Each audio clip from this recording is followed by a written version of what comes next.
am node close.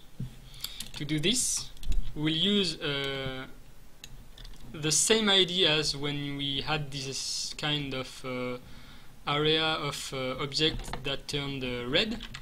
In another example, don't have it anymore.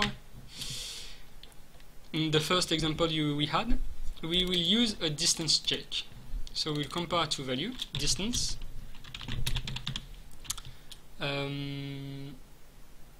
mouse.x, mouse.y, node.x, node.y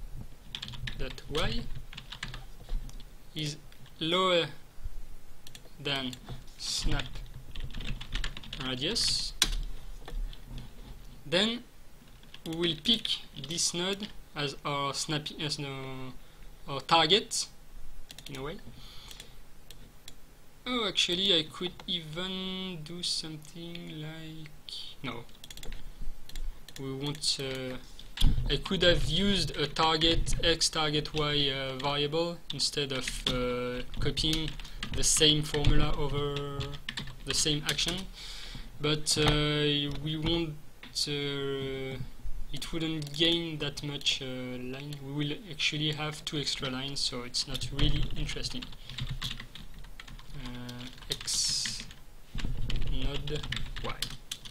So here, but I will say to you, I will announce it won't work. It shouldn't work. Let's say it shouldn't work. Okay.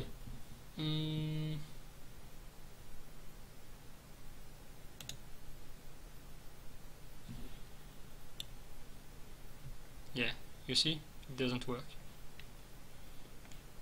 You may understand why it doesn't work.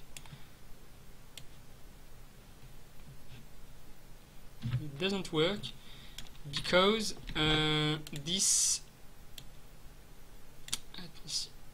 mouse node x node y is inferior. This first I forgot the else. That's why it doesn't work. But it should work only for one. Yes, for one instance. The same way for the first kpix we did on this lesson, the node x, node y considered in this expression is only the first instance. That's why it works only for the first instance. So you have to do something before that. You have to do something.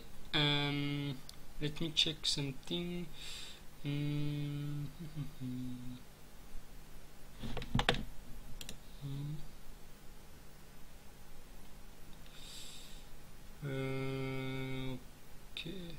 Okay.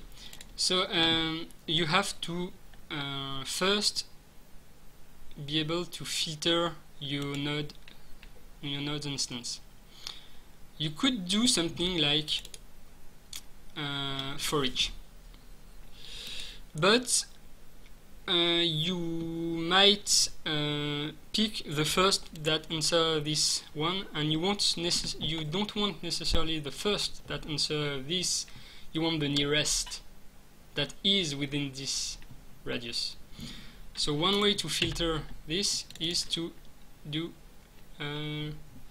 pick nearest to the mouse, and you want to do this first. As I explained last lesson or the lesson before, the picking works like a filter. It works in order. You reach this event, then you will pick the nearest to the mouse. So if I'm here, it will pick this one. If the mouse is here, it will pick this one. And then you will check that the nearest is within the snap radius. If it is, you snap, else you don't. That's as simple as that. So you are like this, and snap, and snap, and snap, snap, snap. It works. Okay. But the thing the bug I had here is that I was snapping on my own node. That's why it disappears here. So to avoid this, you just have to be careful that the node you want to pick nearest isn't the node you have in your edge, in the from UID on your edge. So you just have to pick unique ID which is not edge from UID, and to do this you invert here, invert, and you put this in front. So if the node, no, you put this, yeah, you can put this either in any order for this one, I think, but for readability you don't want the node you are coming from. You want then amongst all the other nodes you want the nearest, and then you want that the nearest is within snap radius. Let's see, it's here. So here you can extend the edge from the node you're in, so it's not affected by the node itself. That's what we wanted. Then you can extend it, follow the mouse, and where you are close within 50 pixels of a node, you snap.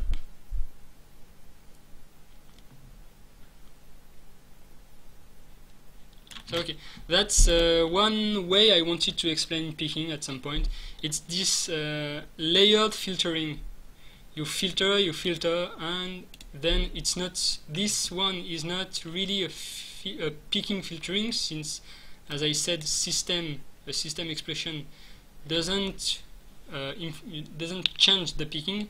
This one is just to say yes or no. It's just, it's this node is within the snap radius or not. Since this expression here, its use is really to ensure that the node, our set of pick node is down to only one, and we are just checking against this only node, the nearest. So I think you can really think about the picking like a layered filtering. The more you add up, the more you add, the more you filter.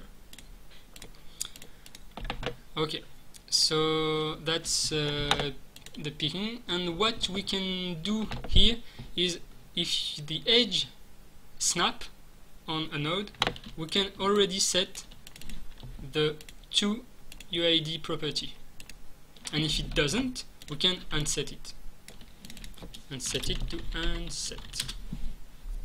This way, when we release the mouse, we can identify if a node is properly connected between two, if an edge is properly connected between two nodes, or if it just lose edge. We can tell the difference between these two states, because in one case the toUID is set to something, and in the other case it's unset. So when I release the mouse, I can check if edge variable from, I can check if it's unset. It should never be unset, but we can always be sure of that, and I can check if 2 is unset or not. And if either one of them is unset, it's not a valid edge, we should destroy it. Edge destroy. In any case, we can set the new to false. It won't change much thing here, but you have to be sure of the connection, and that's how here it destroyed, created. So here we have our edge handling. It's working exactly and even better than my example here, because I don't have this ugly bug. Okay, so now we want to handle the processing. So for the processing, it's where the thing gets a little bit more interesting but complicated. I will try to break this down for you nicely. First, I want something that tells me if a node is activated or a node is not activated, other than just the display of the animation frame, because I prefer Boolean for this type of thing. So I can have nodes active or edge active. So I want both to have this property as Boolean. By default it's set to false, and what I can do here is, if it's the source, by default I want it active. So set Boolean active. Probably active. My French is haunting me. So first I made a mistake here. I have to set it to Boolean. That's why it didn't appear in the box. And here it's active, not activate. Okay. So if the node is a source, I want it active as well. And I will handle probably the animation from elsewhere to be cleaner. So here I will start to create some function. First, the easy one, display. It will display if a node is active. It will display the animation frame on. If the node isn't active, it will display the animation frame off. But here, be very careful of something. Here it's the right way to do it. I will set the active state. I will call the function just in start of layout to show you. Display. So here it's the right way to do it. If I launch the layout, you will have the activated one activated and the rest not activated. The wrong way to do it is to do this. So here it's working, but let's say I invert the thing like this. It's not working, even if the conditions are logical. The node is not active, I set it to off, else I set it to on. So why it's not working? It's not working because it's a system expression. That's the first reason. It's not working because that's a logical else. And that's a logical else because it's a system expression. That's actually something Ashley wasn't sure about, and we discussed it in the forum at some point. Here is the explanation. Here you have a condition. It happens to make some picking, to meddle with the picking, but in any case this action is happening. This event is at some point true. Hence, this one is never true. That's really what happens. If this one is true even for only one instance, this one will never fire. So, no sprite will ever be on.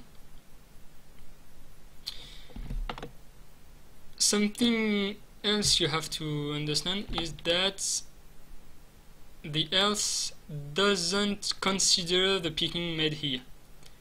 Since it's a logical else, here you will only inherit from the picking from your sub event, sus event, not sub, the event, the parent event if you prefer.